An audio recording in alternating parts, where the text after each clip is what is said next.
రాజకీయాలకు వైసీపీ నేత Posani Krishna Murali good bye. ఇక నుంచి నేను రాజకీయాలు మాట్లాడను. ఇక నుంచి ఏ రాజకీయ పార్టీతో నాకు సంబంధం లేదు. వైసీపీనే కాదు, ఇప్పటి వరకు ఏ పార్టీలో నాకు సభ్యత్వం లేదు. ఏ పార్టీని పొగడను, మాట్లాడను, విమర్శించను. వైఎస్ఆర్ కాంగ్రెస్ పార్టీ నుంచి కూడా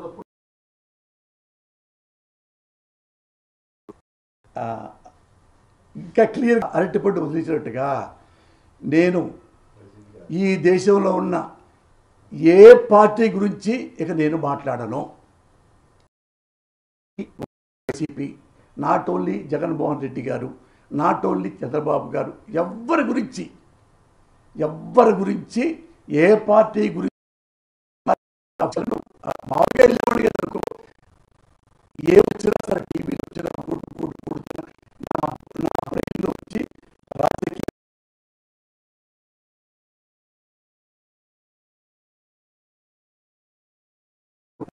గురించి మాట్లాడను, రాజకీయాల దగ్గరికి వెళ్ళను, అందులో ఇంటర్ఫీర్ గాను. ఇంకేమైనా క్లారిటీ ఉంటే చెప్పండి. చెప్తాను. అంటే వైఎస్ఆర్ కాంగ్రెస్ పార్టీలో మీకు ప్రాథమిక సభ్యత్వం ఉంది? లేదు, తీసుకోలేదు. ఇంతవరకు నా జీవితంలో ఏ పార్టీలో కూడా సభ్యత్వం నాకు లేదయ్యా. కానీ ఆ పార్టీ తరఫున మీరు మాట్లాడారు, ఆ పార్టీలో పోస్ట్ కూడా తీసుకున్నారు. సో జగన్ గారి అభిమానం అని చెప్పారు. అంటే పార్టీ వైఎస్ఆర్ జగన్ గారంటే ఇప్పుడు దాకా కాదు, నేను చచ్చిపోయేదాకా జగన్ గారిని అభిమానిస్తా. నన్ను అంతగా ప్రేమించాడు. తీసుకొని ప్రాథమిక సభ్యత్వం ఉండదని మీరు చూడండి. నేను ఎప్పుడు ప్రాథమిక సభ్యత్వం నన్ను ఎవరు అడగలా. నేనేం చేస్తానంటే చెప్పాక ఓటర్లాగే స్పందిస్తా. ఈయన బాగున్నాడు, ఈయనకి సపోర్ట్ చేస్తా. ఆయన బాగాలేదు, సపోర్ట్ చేయను. ఓటర్ ఏంది? ఇప్పుడు రామారావు గారు అప్పుడు దాకా లంచాలు ఇచ్చారు, ఎవరు కాంగ్రెస్ వాళ్ళు. ఈయన రామారావు మంచోడట. రామారావు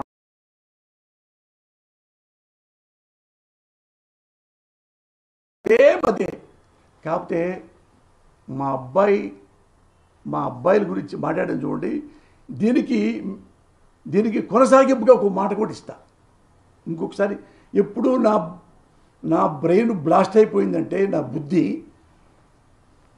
భారతదేశంలో ప్రజలందరూ ఇదొక్కడు గుర్తుపెట్టుకోవాలి. మీ జర్నలిస్టులు ప్రజలందరూ దీని మీద శ్రమాదిస్తున్నా. ప్రజలందరూ అన్ని పార్టీలకి ఓట్లేశారు, అన్ని పార్టీల్ని గెలిపించారు.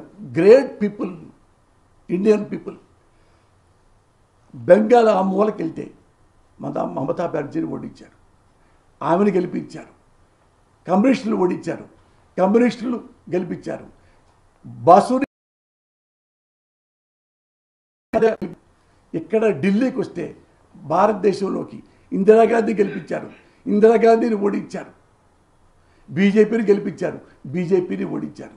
మొరార్జీ దేశాయ్ గెలిపించారు, ఓడించారు. ఇక్కడ కాంగ్రెస్ ఓడించారు, రామారావు గెలిపించారు.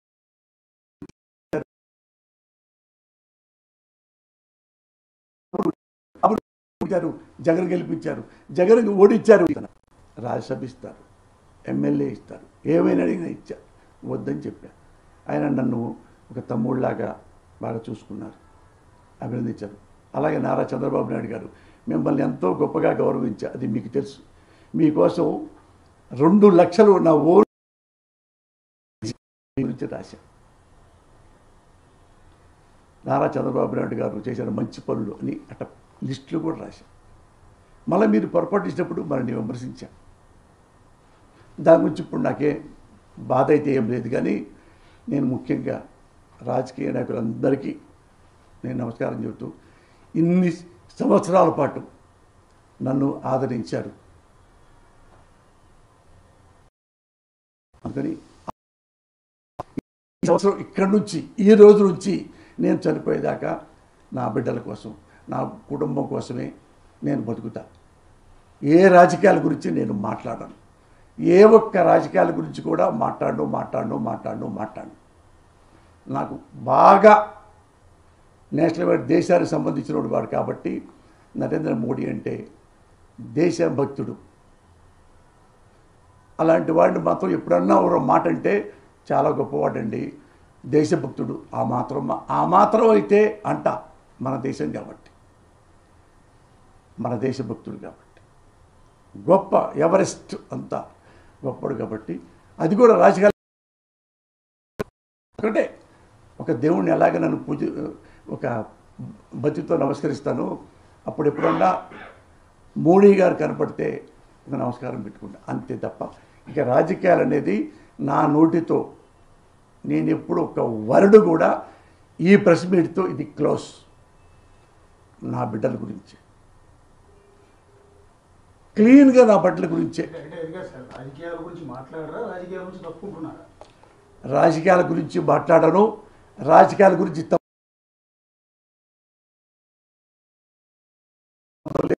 ఏ నాయకుడి గురించి నేను కామెంట్ చేయను, మంచి చెప్పను, మాట్లాడను. మీ ప్రెస్ మీట్లో ఎంతమంది ఉన్నారో మీరు ఎంతోమంది డజన్లు ఆ జర్నలిస్టులు వాళ్ళందరూ నాకు తెలుసు. అందరూ TV5 బిఆర్ నాయుడు అయితే ఏంటి, రాధాకృష్ణ అయితే ఏంటి, చివరికి ఆయన కూడా నా మిత్రుడే చనిపోయిన రామోజీరావు, వీళ్ళందరితో ఏదో పెద్ద పెద్ద పెద్ద పెద్ద సంబంధాలు ఉన్నాయి, వాళ్ళందరూ ఉన్నాయి. వాళ్ళందరికీ వాళ్ళందరికీ మళ్ళీ చెప్తున్నా, ఇంతమంది ఇప్పుడు ఈ ఒక జర్నలిస్ట్ అశోక్ అడిగాడు రాజకీయాలు ఏమన్నారు,